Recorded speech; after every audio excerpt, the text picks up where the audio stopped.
I'm Marc-Andre Alexander.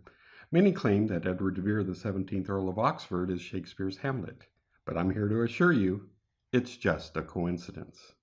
Scholars have noted the parallels between Polonius and William Cecil, Lord Burleigh, and even how Burleigh's daughter Anne marries the fair Ophelia. And sure, Oxford did grow up in Burleigh's household and marry his daughter, but it's just a coincidence. Scholars believe that Cardan's Comfort is the kind of book Hamlet would read, and sure, the 1571 translation of Cardan's Comfort was dedicated to Oxford, but it's just a coincidence.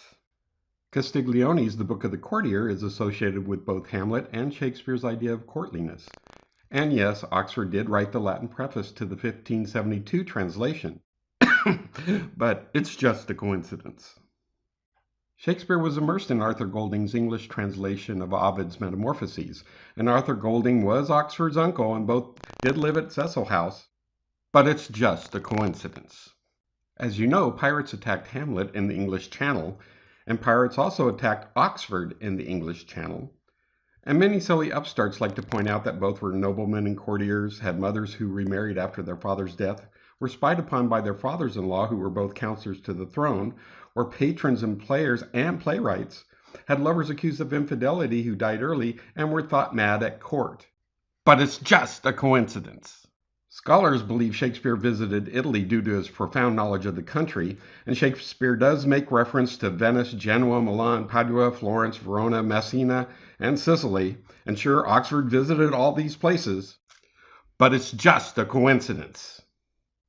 The English poet and dramatist John Lyly was a great influence on Shakespeare's comedy, and yes, he was Oxford's secretary to whom he dedicated his Euphues and his England. Scholars also see ties between Shakespeare and playwright Anthony Munday, who worked for Oxford and dedicated several of his works to him, but it's just a coincidence.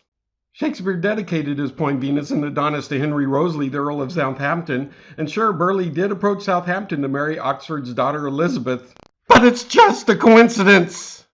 The first folio is dedicated to the brothers William and Philip, the Earls of Pembroke and Montgomery, and Pembroke was once in negotiations with Burleigh to marry Oxford's daughter Bridget Vere, while Montgomery actually did marry Oxford's daughter Susan Vere. But it's just a coincidence!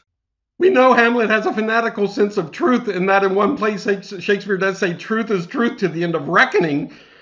But so what if Oxford used a similar phrase in a private letter to Robert Cecil, or that Oxford Latin motto can be translated as nothing truer than truth? It's all just a damn coincidence!